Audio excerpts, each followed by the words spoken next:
وما يدريك لعله يزكى أو يذكر فتنفعه الذكرى.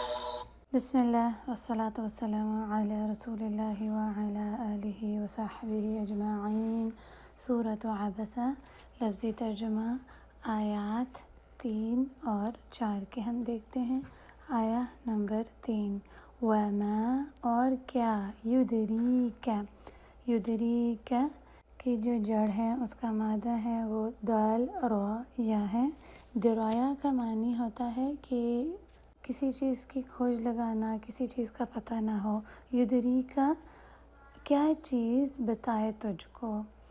کا جو آخر میں آیا ہے وہ ضمیر کے لیے آیا ہے. تجھے، آپ کو. لعلہ شاید کہ وہ. یزکیٰ وہ تزکیہ کرے. آیہ نمبر 4. او یا یذکر نصیحت پکڑے. فتنفعہ تو فائدہ دے اس کو. ذکرا نصیحت. وآخر دعوانا ان الحمد للہ رب العالمین.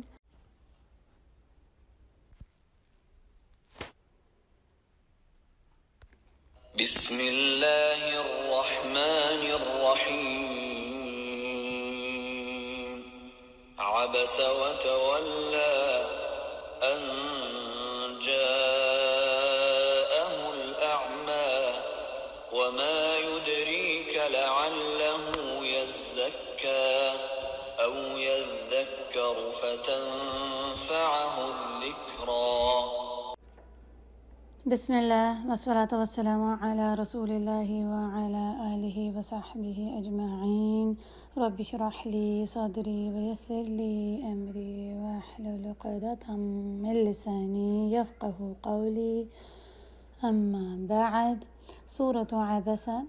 آیات 3 اور 4 کی ہم تفسیر دیکھتے ہیں. پچھلے لیسن میں ہم نے ان آیات کا شان نزول دیکھا کہ جب رسول اللہ صلی اللہ علیہ وسلم قریش کے بڑے سردار کو اسلام کی دعوت دے رہے تھے، کچھ بہت ضروری امپورٹنٹ بات کر رہے تھے، ڈسکشن کر رہے تھے، تو اتنے میں ایک نابینا صحابی عبداللہ بن مکتوم رسول اللہ صلی اللہ علیہ وسلم کی آواز سن کر آتے ہیں اور ان کو بیچ میں بار بار سوال کرتے ہیں اور کہتے ہیں ارشدنی یا رسول اللہ، مجھے آپ کچھ بتائیں، مجھے سکھائیں اللہ کی کتاب میں سے کچھ.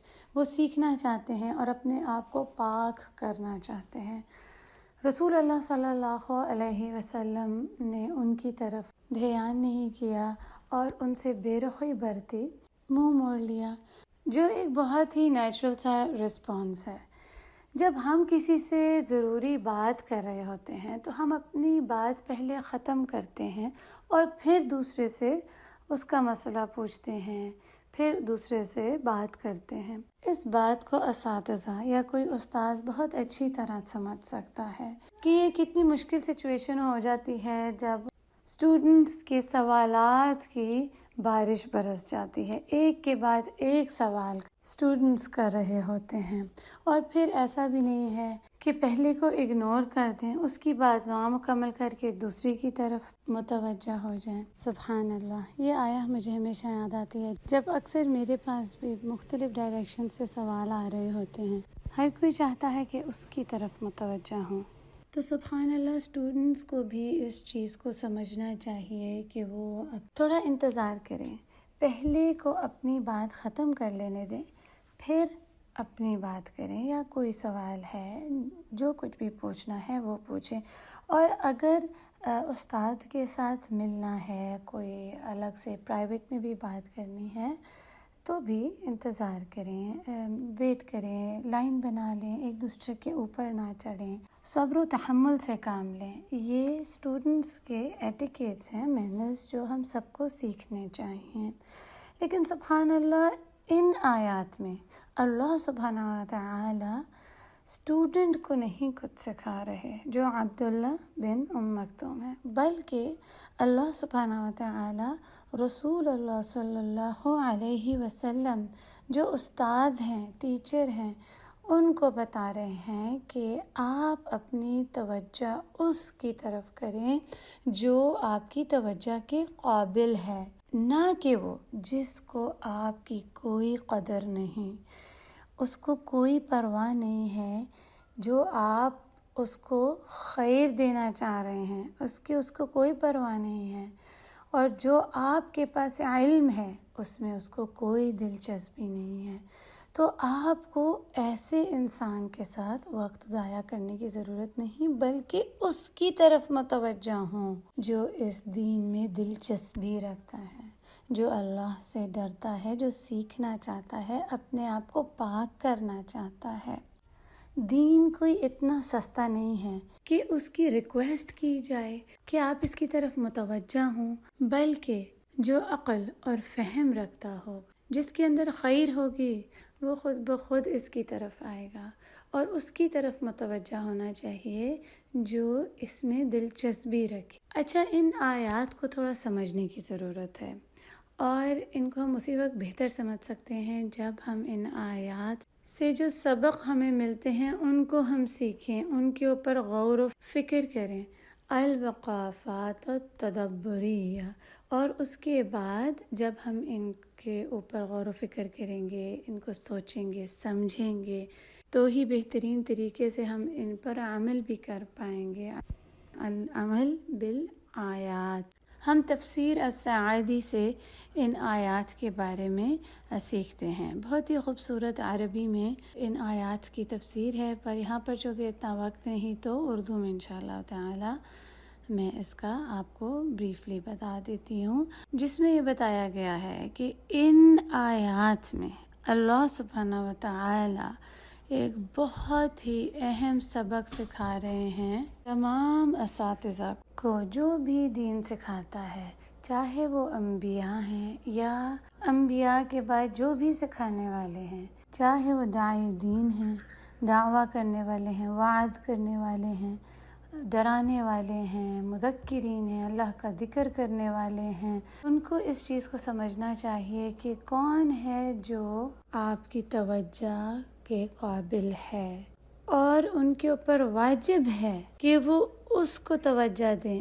اس کی طرف متوجہ ہوں جو اپنی خوشی کے ساتھ، شوق کے ساتھ، دلچسپی کے ساتھ سیکھنے آیا ہے، دین کو سمجھنے آیا ہے، نہ کہ اس کو جس کو کوئی پرواہ نہیں آپ کے علم کی، یا جو خیر آپ اس کو دینا چاہ رہے ہیں اس کو اس سے کوئی مطلب نہیں، اس کے ساتھ اپنا وقت ضائع نہ کریں۔ اب اس کا یہ مطلب نہیں ہے ہم خود ہی سے سوچنا شروع ہو جائیں ہاں اس کو تو ضرورت ہے نہیں اور اس کو زیادہ ضرورت ہے۔ وہ ہمیں حالات خود بتائیں گے کہ کون خوشی سے آ رہا ہے، لینا چاہتا ہے، سیکھنا سمجھنا چاہتا ہے، اور کون بار بار بلانے کے بعد بھی نہیں آنا چاہتا، کون ہے جو صرف ٹائم پاس کے لیے آ رہا ہے، اپنا وقت گزارنے کے لیے۔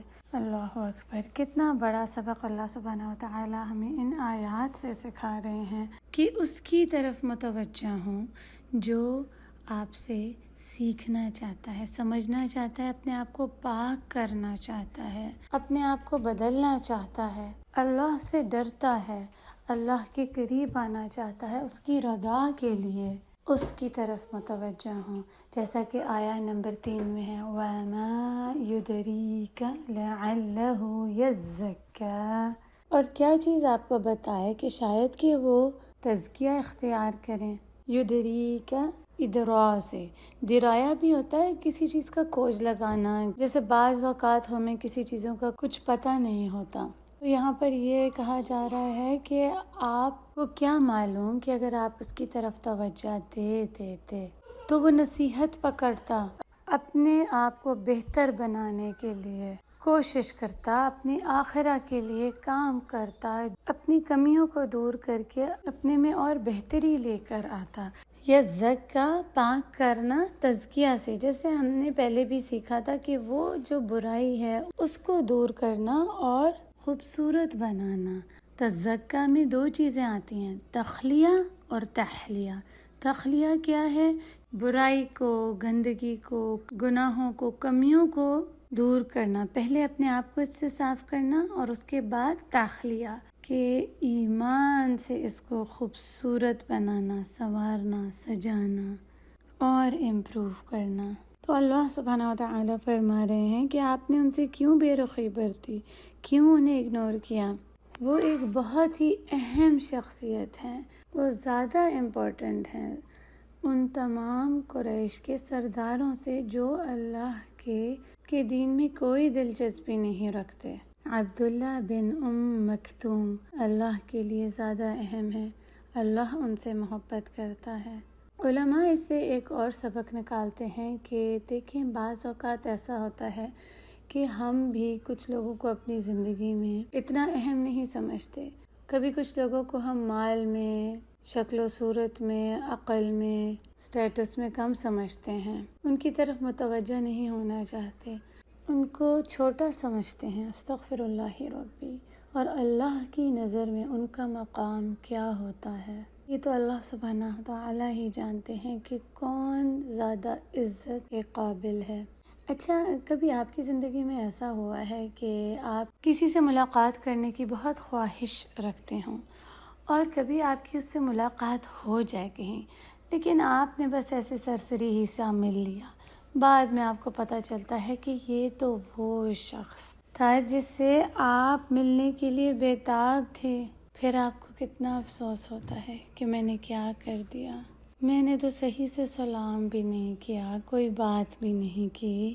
اسی طرح بعض دفعہ ہمارے اپنے گھروں میں، ہمارے رشتہ داروں میں، خاندانوں میں، دوست احباب میں ایسے لوگ ہوتے ہیں جو ہمیں اللہ سے، اس کے دین سے جوڑ کر رکھتے ہیں، ہمیں خیر کی بات بتاتے ہیں، لیکن ہمارے لیے وہ کوئی ضروری نہیں ہوتے، ہم انہیں بالکل امپورٹنٹ نہیں سمجھتے، یا پھر شروع میں تو ہم اس کو بڑی نعمت سمجھتے ہیں، لیکن چونکہ وہ ہمارے ساتھ ہی ہیں، ہم ان سے ملتے جلتے ہیں، تو آہستہ آہستہ ہمیں یہ جو نعمت ہے نا، یہ کم لگنے لگتی ہے، ہم اس کے عادی ہو جاتے ہیں، ہم اس کی وہ قدر نہیں جانتے، آہستہ آہستہ اس نعمت کی قدر فیڈ ہوتی جاتی ہے، پھر اللہ سبحانہ و تعالی ہم سے وہ چھین لیتے ہیں، اس کے بعد ہم اس کے اوپر پچھتاتے ہیں۔ اللہ سبحانہ و تعالی ہمیں اس سے محفوظ کر دیں اور ہم انسانوں کی قدر کرنا جان جائیں۔ آیہ نمبر 4 میں اللہ سبحانہ و تعالی فرماتے ہیں او یذکر فتنفعہ الذکریٰ، آپ اس کی طرف متوجہ ہوتے تاکہ وہ اپنے آپ کو پاک کر لیتا، یا یذکر نصیحت پکڑتا تو فائدہ دیتی اس کو نصیحت، یذکر تذکر سے۔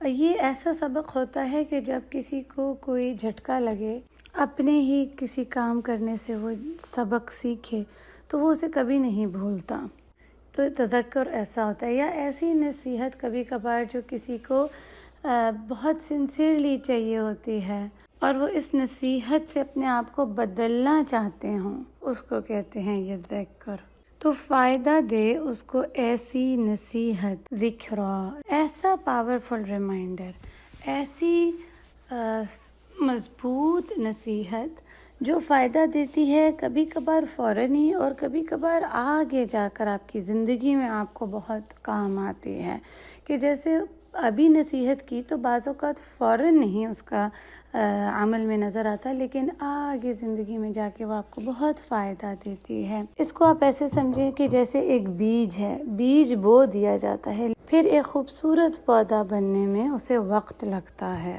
تو یہ جو ریمائنڈرز ہوتے ہیں نا، یہ بہت کام آتے ہیں آگے لانگ رن میں، فیوچر میں۔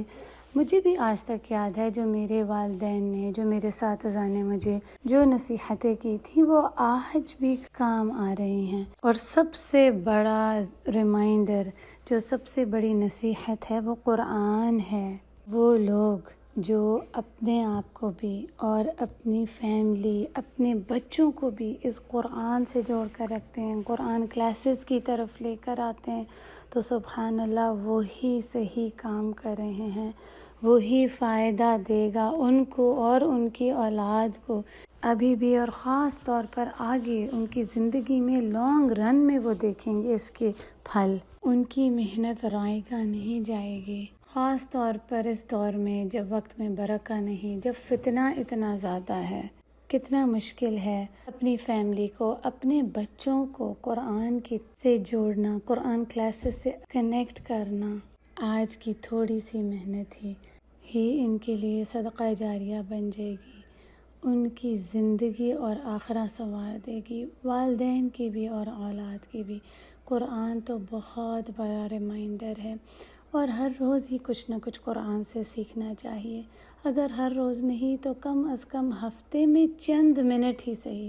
ہماری کلاس کا بھی یہی مقصد ہے، 10 منٹ صرف ہفتے میں، لیکن ہم قرآن سے سیکھیں، ہم قرآن سے سمجھیں قرآن ہمیں کیا سکھاتا ہے، کہ اپنے آپ کو کیسے پاک کرو اور اپنی زندگی کو بدلو۔ آپ بھی اس قرآن سے جو سنیں، سیکھیں، سمجھیں، دوسروں تک پہنچائیں۔ ہو سکتا ہے کہ وہ اس کے لیے اس سے بھی زیادہ فائدہ مند ہو جائے جو آپ کو پہنچا، اور وہ اور بھی زیادہ خیر پھیلانے والا بن جائے۔ کبھی بھی کسی بھی نصیحت کو، کسی بھی ریمائنڈر کو چھوٹا نہ سمجھے، کم نہ سمجھے۔ ہمیں کیا پتہ کہ وہ کتنی بڑی خیر کا باعث بن جائے، ہمارے لیے بھی اور دوسروں کے لیے بھی۔ اللہ سبحانہ وتعالی سورہ الاعلیٰ میں فرماتے ہیں فَذَكِّرْ إِن نَفَعَتِ الذِّكْرَىٰ، نصیحت کرو، نصیحت فائدہ پہنچاتی ہے، اور خاص طور پر تو مومنین کا دل بدل دیتی ہے۔ اسی لیے تو یہاں پہ عبداللہ مکتوم کے بارے میں فرمایا کہ آپ ان کی طرف متوجہ ہوتے، وہ نصیحت پکڑتے اور اس سے فائدہ اٹھاتے۔ اب ہم اپنا آج کا وہ سوال دیکھیں گے جو ہم علامہ اجری کے پیسج سے سیکھ رہے ہیں، جو ایک حامل القرآن اپنے سے کرتا ہے۔ وہ سوال کیا ہے؟ متی اکون من المتقین، کب میں متقین میں سے بن جاؤں گا؟ وہ جو اللہ سے ڈرنے والا ہو، تنہائی میں بھی اور بھری محفل میں بھی۔ خود سے یہ سوال کریں کہ کب میں ایسا ہو جاؤں گی کہ گناہ سے رک جاؤں گی، صرف اللہ کے ڈر سے، نہ کہ لوگوں کے ڈر سے۔ کب میں لوگوں کی پرواہ کرنا چھوڑ دوں گی، بلکہ یہ کہ اللہ کی نظر میں میرا مقام کیا ہے۔ کب میں ان لوگوں کی صفات اختیار کروں گی جو اللہ سے ڈرتے ہیں، تقوی اختیار کرتے ہیں، اپنے آپ کو پاک کرنا چاہتے ہیں اللہ کی رضا کے لیے، جیسے کہ عبداللہ بن مکتوم کی صفات بیان کی گئیں ادھر۔ کب میں اللہ کے ان پیارے لوگوں کی طرح بن جاؤں گی؟ کب میں ایسی ہو جاؤں گی کہ مجھے قرآن کا شوق لگ جائے، کہ میں اس کو اور جانوں، سیکھوں، سمجھوں، اپنے عمل میں لے کر آؤں، اس سے اپنے آپ کو پاک کروں، اور ان لوگوں میں سے شامل ہو جاؤں جن سے اللہ محبت کرتا ہے۔ اللہ سبحانہ وتعالی ہمیں بھی توفیق دیں کہ ہمیں اس قرآن کے شوق لگ جائیں، اس کو سیکھنے اور سمجھنے کی تڑپ لگ جائے، کہ ہم اس کو سیکھ سمجھ کر اپنے عمل بدلیں اور اپنے آپ کو پاک کریں، اللہ کو راضی کریں اور اس کی محبت کو پالیں۔ وآخر دعوانا ان الحمد للہ رب العالمین۔